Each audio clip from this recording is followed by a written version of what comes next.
Welcome, Casselberry. It is now time to have a casual conversation for the beneficial good of our community. The show you are about to listen to is called What's Up, Casselberry? And now it is my absolute pleasure to introduce to you your hosts, Andy and Drew, along with producer Robin. Hey, what's up, podcast listeners? We are back. It's Andy. It's Drew. Episode number 102 of the What's Up, Casselberry podcast. Yes, and Drew, I think this is the first time, perhaps, that we have released an episode on the birthday of our guests. I know. That's very exciting. It is a celebratory day all the way around. That's right. Our upcoming conversation with Aaron Osborne. It is his birthday today. Happy birthday, Aaron. And happy day to all of you listeners on the Casselberry podcast. We are a little sad today. I know there's many listeners that love the banter with producer Robin, but producer Robin has another job, believe it or not. She doesn't only record and produce this podcast. She's working hard, but we're thankful for her every single day. And if you are new to the podcast, welcome. We are all about Casselberry, Florida, having good conversations about and with and for the good of the people of Casselberry. And so welcome. We're glad you're here. Andy, we have just a lot of exciting things going on as we rolled into 2022. First and foremost was a tweet that you shared from one of our Seminole County School Board members that said that the last year's 2021 graduation rate report came in. And guess what? Seminole County Public Schools had a 95.5% graduation rate, which is good enough for being the very best in all of the Central Florida counties, and third in the state of Florida, over 5% higher than the average of the rest of the state. That's pretty awesome. It really is. And big kudos to Seminole County Public Schools. Again, administrators, leaders, students who worked hard. But let's give a special shout out to the teachers who've done so well in the midst of a pandemic and all the disruption that that's brought as well. Let me tell you as well, Drew, as the parent of a senior, it's not easy to graduate, right? It's not like you just show up and you get your diploma. You really have to work for it. And so kudos to Seminole County for doing something very, very right and winning again with such high numbers. Of course, another add-on effect, Drew, is that kind of bubbles over to the rest of our county and to our city because people want to move into an area where the schools are successful and how blessed we are to live in a county with successful schools. Absolutely. A rising tide lifts all boats. And so thank you, Seminole County schools, administrators, et cetera, for all the hard work. Yeah, next year is at this time when we talk about the 2022 graduation rates, your daughter will be one of those. So we're expecting even higher numbers, right? Here we go. That's right. She will take it to 95.6 or something. There we go. All right. Well, speaking of being a father to a senior, and I see your other high school boy behind you there, it is time for Casselberry's favorite segment, the dad joke of the week. Here we go. Andy, as I shared last week, I put a lot of thought, a lot of effort, try to theme our jokes. This week's theme of dad, I've got two for you. They're essentially both about just new beginnings, beginning of the year, health, caring for your time management, all that kind of stuff. So here we go. I see listener Andy's got his head in his hands. I'm despairing already. Groaning. Do you have any Doug jokes for us? Is that coming? I do. I got 3 or 4. Okay. Very good. So I'll go ahead with my 2 first. Here we go. Listener Andy, yesterday, believe it or not, man, I was hungry. Yesterday, I accidentally ate my clock. Oh, no. You ate your clock? I did. It was very time consuming, especially when I went back for seconds. Oh, the twofer. The twofer.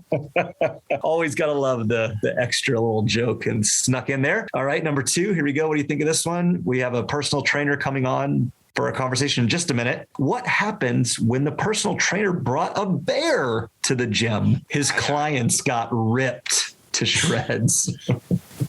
His clients got ripped. Yeah, I get it. You're missing not having Robin here to laugh. I am. There's a lot of quiet noise. All right. Let me redeem and save this section. Okay. These are some Doug jokes, not the dad jokes. All right. First one. I got a rejection letter today from the Origami University. Oh, okay. I'm not sure what to make of it. Okay.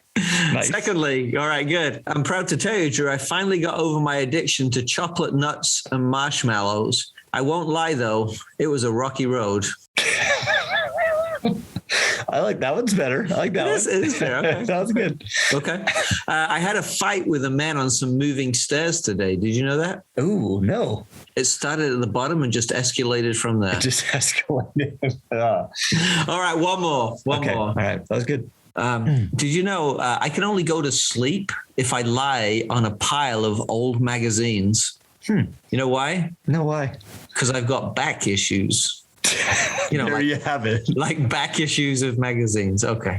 The dad joke of the week. Oh boy, that's good. That's good. Hey, listener, if you have a segment, I'm just going to put this out there into the world. If you have a segment, if you have a joke, if you have something you want to share with us, we may not do it on the air, but we're at least open to hearing about it. This is maybe not a continued segment, but Andy, I do want to show you this. We are via Zoom right now, but I am showing Andy that I received from my parents as a little late Christmas gift, some Office themed pens. That's right. I've got Bears beat Battlestar Galactica. I've got Schrute Farms. I've got Dwight, all the good stuff there from our favorite show, The Office. And are you watching an episode right now? Is there something, give me an Office joke or something that stood out to you? Yeah, look, because Robin didn't laugh at your jokes. You're trying to take us in another direction that's funny. But I have been watching The Office. I got Peacock, and they've just released season 4, the unedited versions or whatever they're called. And so I'm watching that as well. But yeah, I do. I just want to echo your request, listeners. If there's a section that you would like us to lean into, we would happily do that. I've been suggesting we do that at the expense of dad jokes for a long time, but we're wide open to ideas. But right now we have our next section, and I'd love, Drew, for you to tell us a little bit about Casselberry in the news. Yeah, that's right. Our Casselberry in the news segment involves our fire department. If you are a listener on the regular here on the podcast, we recently, just a couple episodes ago, had the interim chief of the fire department for Seminole County, Matt Kinley, have a conversation with him and really enjoyed that. It was actually a two-parter because we enjoyed our time with Matt. And Seminole County Fire Department just received a very prestigious award. They were ranked one of the very best fire departments, not just in Central Florida, not just in the state of Florida, but amongst the very best in the country after receiving a top rating by the Insurance Services Office, according to officials. So let me share a little bit more about that. Seminole County within the state of Florida is one of just 3 counties. There's Seminole County, Orange County, and then Duval up in Jacksonville area that hold the top rating by this particular office. The Insurance Service Office does a number of tests, kind of the quickness and the follow-up of calls received, the care in which the fire department serves the citizens. There's a number of other ways in which they make these ratings. And I think it's like a 1 to 5 system, but only Seminole, Orange, and Duval in the whole state of Florida hold a number 1 ranking. That's a big deal. That's really special. Andy, what does that mean for our county? And just what are your thoughts on that as a whole? Yeah, well, again, kudos to not just the brave men and women of our fire department, but the very thorough and methodical men and women of our fire department. For me, it's another of those great reasons to live in Casselberry and to live in Seminole County. We just have systems and organizations that serve us well, whether it be schools or fire department or law enforcement. It's just another reminder of why we're blessed to live in this great county, in this great community. Absolutely. It sure is. And thank you, Chief Kinley, Interim Chief, for your good work. And we're excited to hear more about all the great things that are happening in Seminole County and in Casselberry. And why don't we throw it to our break where we'll hear about the history of Casselberry with Dr. Deborah Bauer. And now from the Society of Historic Casselberry, this is History of Casselberry with Dr. Deborah Bauer. Hi, this is Dr. Deborah Bauer with your Casselberry History in 90 seconds. Hibbert Casselberry filed a plat map with the state of Florida to incorporate a chunk of land along the New Dixie Highway now U.S. Highway 1792, in April 1940. He filed the plat map with his name for the new town, Casselberry. His actions infuriated Gordon J. Barnett, the owner of the neighboring unincorporated settlement of Fern Park, as some of his land in a subdivision called Fern Park Estates had initially been included on the original town plat map that Casselberry had filed. Barnett sued Casselberry over the map. A judge ruled in favor of Casselberry's right to incorporate, less the specific private property that Barnett personally owned. The residents of the unincorporated area met to hold a town hall meeting on October 10, 1940, and property owners voted to formally incorporate as the town of Casselberry. The town's initial population was made up of 100 people. The residents promptly elected Hibbard Casselberry as the town's first mayor. Casselberry prided itself as being a quote-unquote tax-free town because its board refused to levy any property taxes on owners. It proclaimed this fact by painting the town name and the tax-free town slogan on the side of a large water tower that stood guard over the small downtown area. Whenever the town needed more money for a new municipal project, such as the purchase of a new police car, Hibbard Casselberry would pass around a hat at town council meetings until he had collected enough money to complete the purchase. The town formally incorporated as the city of Casselberry on July 25, 1973. It ceased to be a tax-free town in 1976 when residents voted to levy property taxes for new municipal projects for the first time in its history. Again, this has been Dr. Deborah Bauer with your Casselberry History in 90 seconds. Our podcast partner is Kelly Financial Solutions. If you're looking for a mortgage solution that will truly work for you, then look no further than Kelly Financial Solutions. They offer home loan options that you won't find anywhere else, not even at the big bank down the street. A mortgage is a huge decision, and it's critical that you get the right terms that truly work for you. Kelly Financial Solutions team has more than a decade of mortgage experience, and we combine this knowledge with national partnerships, amazing service to deliver one-of-a-kind mortgage options with the lowest rates possible. Travis Kelly has been a supporter of this podcast and is the Chamber of Commerce president in Casselberry. Travis Kelly is a supporter of this podcast and has become a dear friend of Andy and I. I'd love it if you gave Travis a call. You can connect with him and the Kelly Financial Solutions team at 407-618-1176. That's 407-618-1176. Thank you, Kelly Financial Solutions. Well, listeners, we are back with our conversation that we love to have each and every episode. Today, we have a dear friend of Andy and I's, one of our favorite people in Casselberry. It's Aaron Osborne. Aaron has been a pastor at Metro Life Church in Casselberry, and now he's involved in some new programs, some leadership development to men and women in developing countries around the world. And he's developing more than just people's spiritual walks. He's developing their physical stature with physical fitness at a local gym, serving as a personal trainer. Aaron, welcome. You're looking buff as ever, my friend. I'm so glad this is a podcast, Drew, because we can just go with that myth. So thank you, guys. Thanks. I will say, Aaron, it is nice to have someone buff on the show with me again. Yeah, there you go. You're not alone, Andy. You're not alone. You know, it's a lonely walk on this podcast. That's a fact. Yeah, if this podcast was about looks and video, we would be in the negatives for sure. But Aaron, we're so glad you're here, man. It's new year, and we're going to dive into some goals and some health and fitness stuff. But as we kind of get to know you a little bit, our listeners get to know you some. We just came off the Christmas holiday. Did you have a favorite gift that either you received or that you were able to share with your family? I did, actually. This was a rather unique one, not an annual one for us, but my favorite gift would be the time that we had together as a family in New York City. We did a fast and furious 3 days, 3 nights in New York City, and grabbed a rental van and drove to Stowe, Vermont. And this was all in the days leading up to Christmas. So basically the day the kids got out of school, we hit the airport. And it's been a long time since we've been able to do that. My oldest is 22 and we go down to 12 years old. So we've got children now who are adults. So that phase of life just gets a little more challenging to get everybody together. So that was by far the highlight. The hoodie from Rogue Fitness would be a close second. See, Drew and I are so healthy, we don't even know what Rogue Fitness is. Is that like the brand to wear? Well, that's for those of us, unlike you guys, who are so fit and buff. That's for those of us who want to look buff. Yeah. Do they come in dad bod shapes, Aaron? They must, because I'm wearing them. So yes, they absolutely do. That's a perfect transition then to maybe our next icebreaker.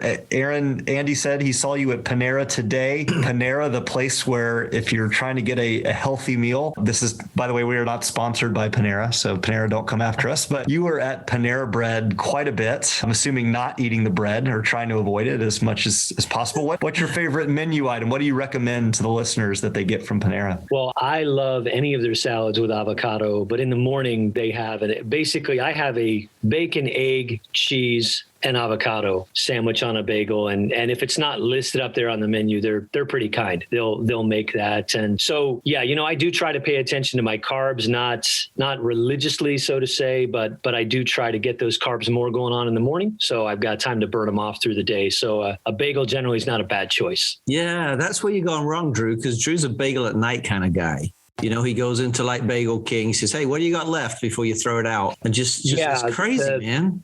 The whole bed and bagel is just that's not your combo. That's not what you want. See, look at this, listeners. Already some top tips from Casselberry's best personal trainer. All right, one final icebreaker talking about workouts. What do you personally have to do to complete a satisfying workout for yourself?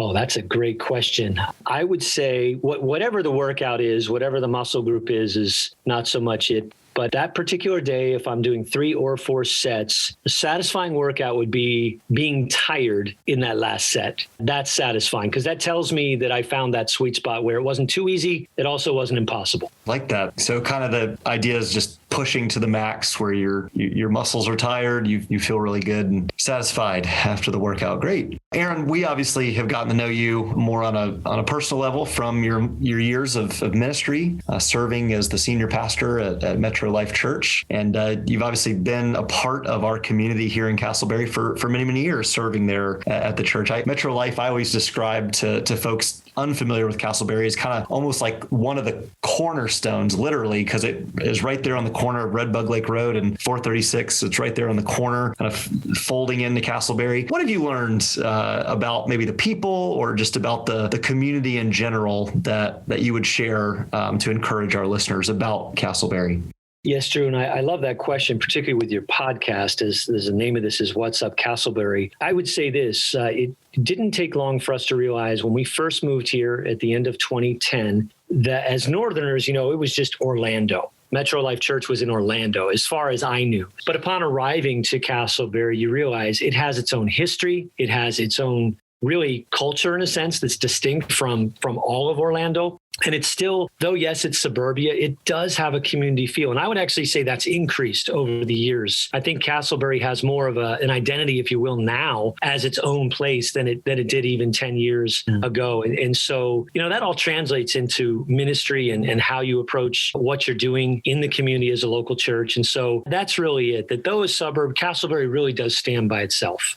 That's good. And one of the things that we often talk about on the podcast is how can we nurture that identity and who we are as well. And obviously you and Metro are a big part of that. But recently you transitioned away from that leadership position. And while the bulk of our conversation is something that both Drew and I and probably our listeners need in terms of physical fitness, the physical training stuff is just a kind of side hustle while you pursue what God has called you to now. Tell us about that and the role that you have around the globe in people development, leadership development, things like that. Yeah, Andy, this whole personal fitness thing started out as a challenge for my children during COVID, as we were all in those early days of lockdown and no one really knew what was coming, or we would still be using that word in a relevant way today. And so I got my certification training, really had no idea at that point that my transition in terms of ministry work would look different. And so just in the timing of that all, it has been something I would say providentially that's sort of come alongside me in this transition time. But yes, as you mentioned, I did go through a transition. It was April 1. 1 of 2021, where after a season of prayer and counsel from a multitude, we concluded that for our partnership, which goes by the name Grace Partnership, that we needed to make a decision as to whether or not we were at a place to devote someone to full time. And I think I believe this probably isn't only true for churches, even businesses that people own. You find yourself in that place where you have the workload that would justify a hire, don't necessarily have the resources. And I think a lot of people can relate to that. But we took that faith-filled step in 2021. And the idea with this fitness side hustle, as you say, well said, is that it could be there if I needed to supplement. Now, goodness of God, that hasn't been the need exactly, but I have kept up with it. I do have a few clients, and it's a privilege. I do enjoy it. So I love that I get to do what I love really kind of in two worlds. And to the training in that aspect of it, it's just not crystal clear to me why it's emerged this way, but we really do have churches around the world. We're not large by any stretch. And so being freed up from serving in one local church has enabled me to give time and devotion to building the relationships, strengthening the connections we have, and equipping in other parts of the world. That's amazing. So for those who are unaware, Grace Partnership, Aaron is kind of the liaison, so to speak. He's literally connecting and reaching out to leaders and helping raise up leaders from literally around the globe. Aaron, you're obviously a people person. Whether or not you describe yourself as an extrovert or not, it's another story. But as a pastor, you care about people's spiritual health and just your personal life. You also care about your and others' physical health. How would you describe kind of in terms of helping people and seeking folks finding healthy habits and lifestyles? How do those two correlate, the spiritual and the physical? Great question. And by the way, I am a people person. I would call myself an extrovert, but ironically, most of the time, especially if you find me in Panera in the morning, it'll be by myself. That's just kind of my time. And typically I'm on the phone with someone, but it is a bit of an irony there to me. But yeah, these two worlds are absolutely connected. And I can speak to how that's got a specific application in my life. But, Paul, in talking to Timothy, Paul makes this point about physical exercise, and he says that it's of some value, but that spiritual disciplines of our eternal value. And I think in that is actually an acknowledgement from the scriptures itself that physical fitness, it's not the end all be all. We are living in earthly tents. There's only so much resistance we can bring to the reality that until the Lord returns, these earthly tents will not last. They're not made for that. But there are things we can do while we're in those earthly tents to make them as healthy as we can, to be as spiritually functioning, useful, and available for service as we can. So for me, that's the relationship, diversity of gifts. We need all those gifts at work in the body, that metaphor that is in scripture. But there's a physical reality that those gifts are going to function best in people who are healthy. Like physically speaking, there are less limitations than if we're not healthy. And so like in my case, I take that very seriously. There's a grind to travel. It's just really not that glamorous.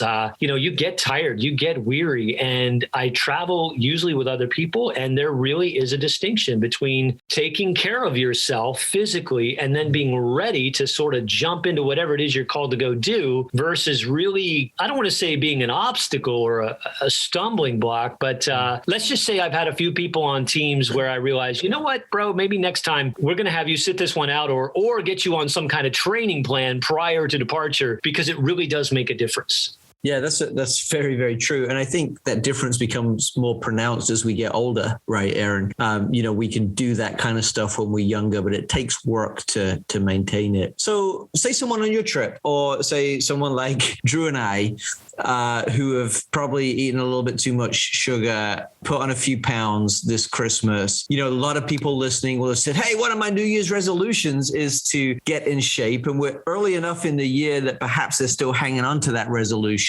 What would you suggest is a good way to get started in the area of improving our physical fitness? Yeah, I think and boy, have I seen it this week at my local gym. It's virtually impossible to keep your normal routine. And it's, as you said, that will go on for another week or so. And then the drop off will come. We're sort of in the Bermuda Triangle of New Year's resolution workout plans. And it goes two ways. There are those who started who are already falling off the ship, and those who wanted to start and didn't start and figure, well, it's not going to happen, so they don't start. So we're in this is crucial crucial week in both directions for people. But to your question, I think what really trips up so many people, and I just literally had this conversation with a pastor over lunch, is they have an unrealistic goal and they don't have a plan to get to that unrealistic goal, and they don't see the results on the way to that unrealistic goal, so they give up on that unrealistic goal. So you guys are familiar with this adage. We hear it in business, but I think it applies here too. If I'm personally trying to encourage and help someone, come alongside of them in any personal fitness setting, I'm going to talk about a SMART goal with them, that we need to make it specific and measurable,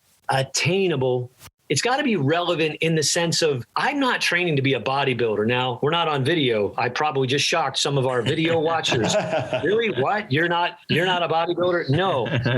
I'm training relevantly. At least that's the goal, in keeping with my life and what I'm called to do. And finally, time bound.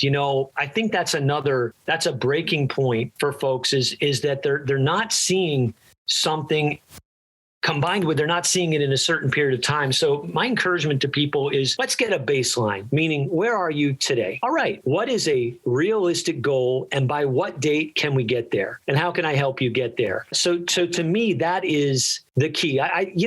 Take a Bible reading plan. How many people have already gotten off the rails because they went from no plan to I'm reading 7 chapters a day and a commentary, and it just the likelihood is they're not going to keep that pace, and then they just get so discouraged. They feel guilty and ashamed that they didn't make it, but perhaps it was just a bit out of reach to begin with. My job, if you will, in the training world is, how can I help you find that place that's going to push you, but in a realistic way?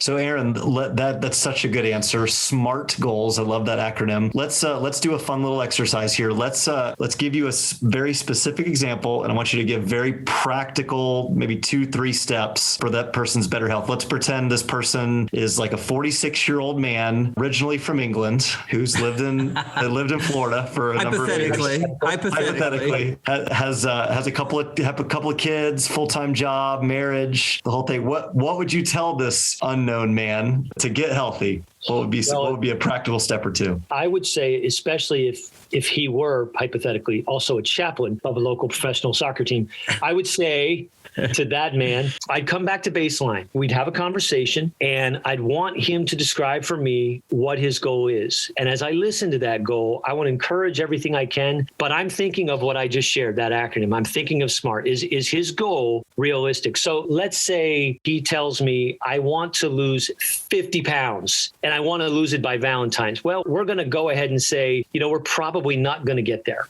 But more realistically, this hypothetical person might say something like, I feel like I need to lose about 5 pounds and I'd like to gain this much muscle mass. Okay, perfect. So what we would do is then talk about diet, talk about lifestyle, and what can we do that is, to use a different S, sustainable. In other words, how can this work with your life already versus you needing to make massive changes? One of the oldest gentlemen I've trained lost 75 pounds over a year, and he was ready to spend a bunch of money on a bunch of diet plans. And I asked him, could we try for 1 month that you don't spend anything on any plan? Let's talk about portion control, and let's talk about what time of day you're eating, when you start, when you stop. And that's all he did, and he stuck with it. And so that's what I'd want to do. What's realistic? What's in your home? What can we do? Let's talk about those sugars and things. But what will encourage that hypothetical man will be, after, let's say, 2 weeks, he steps on that scale and he has lost 2 or 3 pounds. That becomes so much incentive to keep going versus thinking of 50 pounds by Valentine's and I lost a pound, I might as well give up. And so we've got to make it just out of reach today, but attainable within a reasonable period of time.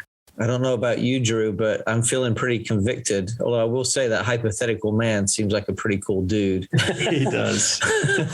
Yeah, he only needs 5 pounds. I mean, he's great. 5 pounds. Yeah. Great. Yeah, and honestly, in defense of that hypothetical man, he has set some realistic workout targets every day. And actually, a little hack that he learned was to step on the scale every day so he can monitor things, and that may hold him some accountable rather than doing that every. You can see which direction he's going as well. But anyway, let's start talking about this hypothetical guy. I was talking the other day with someone, though, Aaron, who said, what are your New Year's resolutions? And I, kind of rolled my eyes a little bit and told him, look, I don't really have any new resolutions. I just want to tweak my disciplines. But as we talked about with the gym, right, this is that Bermuda Triangle. People are, considering, hey, do I stick with it? What helps someone meet and fulfill their disciplines?